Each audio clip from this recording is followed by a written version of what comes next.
Sino nga ayaw kung bibigyan ka ng pagkakataon na manalo ng malaking pera at ang gagawin mo lang ay manatili sa isang kwarto? Alamin natin ang istorya ng Immaculate Room na ipinalabas noong 2022. Nagsimula ang pelikula na pumasok sa loob ng malaking puting kwarto ang magnobyong sila Mike at Kate. Excited sila nang makita nila ang loob nito. Pinindot nila ang pulang buton at binati sila ng computer. Dito natin nalaman na mananalo sila ng $5 milyong kung makakayanan nilang makatagal sa loob ng kwarto ng 50 days. Kung sakali man na may aalis sa kanila, ay bababa ang premyo sa $1 milyong.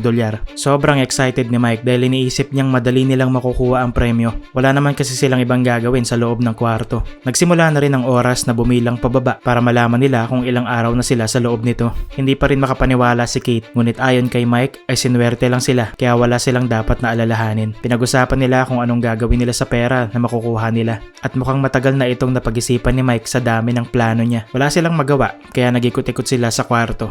Meron silang malaking kama na kulay puti rin. May sarili silang banyo at ayon sa computer ay isa lang ang pwedeng manatili sa loob. Nakita naman ni Mike sa labas ang isang touchscreen. Humingi siya ng pagkain dito at lumabas ang isang puting karton. Wala itong amoy at walang lasa ang laman sa loob. Ganito ang magiging pagkain nila sa loob ng 50 days. Nag-set ng alarm si Kate ng alas 7 ng umaga pero para kay Mike ay bakasyon ito at wala daw siyang balak na bumangon ng kama. Automatic na namamatay ang ilaw kapag alas 10 na ng gabi. Dito narinig natin sa kanila ang pangalan na Professor Voyan. Maya-maya niyaya naman dito ni Mike na magbanding silang dalawa. Ngunit medyo alangan si Kate dahil hindi sila sigurado kung may nanonood sa kanilang dalawa. Kinaumagahan, naunang nagising si Kate at naligo na rin ito kaagad. Gising na si Mike paglabas niya ng banyo. Nagbiroan pa silang dalawa dito at nagtawanan. Bago na ang kanilang mga suot na damit na ayon kay Mike ay para silang nasa loob ng mental hospital. Ganon pa rin ang kanilang pagkain sa umaga, nasa karton. Nagtanong si Kate kung bakit kaya ito ginagawa ni Professor Voyan. Nakita na raw ito ni Mike na halos kapareho sa isang documentary. Sinubok daw ang pamilya na baguhin ang buhay,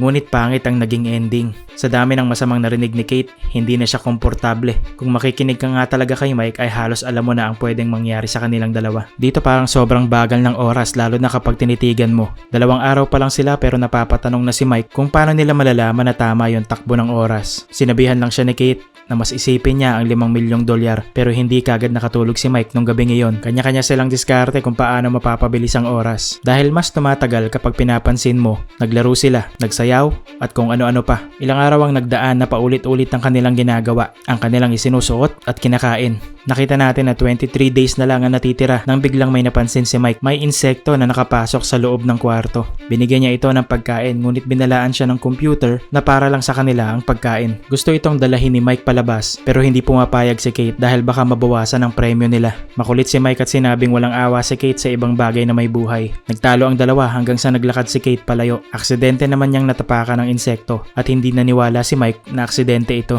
Kinabukasan nagsabi siya kay Kate na magre-request siya ng treat sa computer. Mababawasan ng $100,000 ang premyo kung hihingi sila kaya hindi kagad pumayag si Kate. Talagang bagot na si Mike kaya nag-request pa rin ito. Isang berdeng Crayola ang lumabas at agad na ginamit ito ni Mike. Hindi nagustuhan ni Kate ang ginawa ni Mike kaya umalis na lang ito. Pero gumuhit ito ng gumuhit sa pader hanggang sa maubos ang Crayola. Hindi na natutuwa si Kate dahil nagiging makalat na si Mike at wala itong kusa sa paglilinis. Napagtanto nila na hindi pala ganun kadali kung wala kang ginagawa sa loob ng isang kwarto. Sinabi nilang kakayanin nila dahil 20 days na lang ang natitira sa oras. Nagulat sila isang araw nang may makita silang baril sa kanilang lababo. Sa takot ay nilagay nila ito sa ilalim ng kama para hindi nila nakikita. Maya-maya ay pinapanood sa kanila ang mga video na ginawa ng kanilang mga mahal sa buhay. Unang lumabas ang video ng kapatid ni Mike at akala nito ay hiwalay na sila ni Kate. Hindi natuwa si Kate sa narinig niya. Nabanggit rin ito ang pangalang Sean na ikinalungkot ni Mike. Sumunod na video ay galing sa tatay ni Kate. Lumabas ang video ng kanyang tatay at nag-hysterical si Kate. Ayaw niya itong pakinggan. Hindi kilala ni Mike kung sino yung nasa video kaya nagtataka siya pero niyakap na lang niya si Kate. Sumunod na araw ay ayaw na bumangon ni Kate sa kama. Ilang taon na pala niyang hindi nakikita ang kanyang tatay. Hindi raw kasi ito responsableng ama kaya kinahiya niya ito. Nasa isang homeless shelter daw ito na kung tawagin ay St. Mary's. Dito bumalik kay Kate lahat ng masasakit na memorya kaya siya nagkaganto. Simula na naman mabagot si Mike at kung ano-ano ang ginagawa niya dito. Habang si Kate naman ay nakahiga lang at walang gana kumain. Sinubukan siyang patawanin ni Mike pero wala pa rin kaya niyakap na lang niya ito. Kinabukasan Kinabukasan ay wala pa rin gana si Kate. Inalok siya ni Mike na kumuha ng treat kahit mabawasan sila ng 100,000. Ayaw talaga ni Kate pero pinayagan niya si Mike na kumuha pa ng isa. Habang nasa banyo si Kate ay nag-request si Mike ng treat sa computer. Pumasok ang isang magandang babae. Nakahubad ito kaya hindi kagad nakapagsalita si Mike. Nagulat rin si Kate nang makita niya ang babae. Hindi ito nagustuhan ni Kate kaya pinabigay niya kay Mike ang damit nito sa babae. Patay mali siya naman si Mike at hindi makapaniwala sa nakikita niya. Nagtataka naman sila kung sino talaga yung babae. Ngunit bago nila mapag-usapan kung anong gagawin, ay namatay na ang ilaw. Gusto ni Mike matulog sa sahig pero hindi pumayag ang dalawang babae. Pumagitna na lang si Kate sa dalawa para mas safe si Mike. Nagising si Kate at wala na yung babae sa tabi niya. Nagulat na lang siya na nasa banyo ito at katatapos lang maligo. Malapit na si Mike sa babae at hindi ito nagugustuhan ni Kate. Kaya naman bigla siya nag-request ng treat sa computer. Ecstasy ang lumabas. Uminom ito at ang babae. Ayaw niya pa inumin si Mike pero pinilit siya ng babae. Kaya naman kumuha rin siya ng isa. Parang nasa alapaapang tatlo hanggang sa magbanding sila. Meron naman nakita si Mike na itim na tubig na umaagos sa kama. Napunta siya sa ilalim ng dagat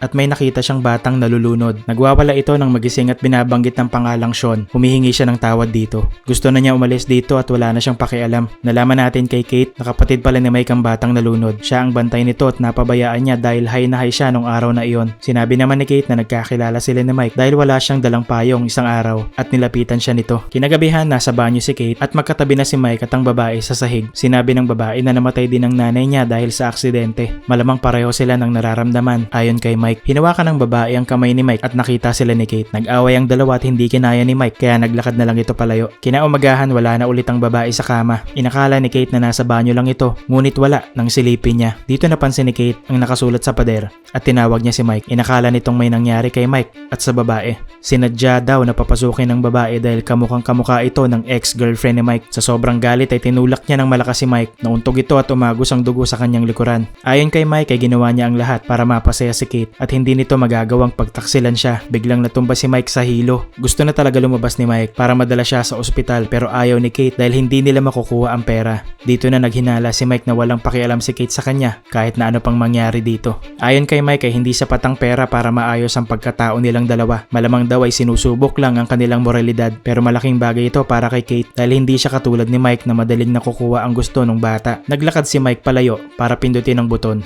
Gusto na talaga niyang makalabas ng kwarto ngunit paglingon niya, hawak na ni Kate ang baril at nakatutok ito sa kanya. Nagpatuloy pa rin si Mike kahit nag-warning shot na si Kate. Lumabas na ito at mag-isa na lang si Kate. Meron pa siyang 16 days na kailangan tapusin. Bumaba na rin sa $1,000,000 ang pwede niyang makuha. Makalat na ang buong kwarto. Miserable na rin si Kate at kung saan-saan na lang ito humihiga para matulog. Hanggang sa nakita natin na mahigit 2 araw na lang ang natitira. Tumayo si Kate at nilapitan niya ang pulang buton. Pipindutin na niya ito at dito na puto lang eksena. Ilang linggo ang lumipas at nakita natin na nagja-jogging si Mike. Nakita niya si Kate na lumabas mula sa St. Mary's dahil binisita nito ang kanyang tatay. Hinatid ni Mike si Kate papunta sa kanyang sasakyan. Tinanong nito kung nakuha ba ni Kate ang pera. Hindi sumagot si Kate. Bagkus kinamusta na lang niya ang kapatid ni Mike. Nakita na lang natin na pumaling ang camera sa isang sign na may nag-donate sa homeless shelter na hindi nagpakilala. Sunod na eksena ay may bagong susubok na manatili ng 50 days at makuha ang $5,000,000.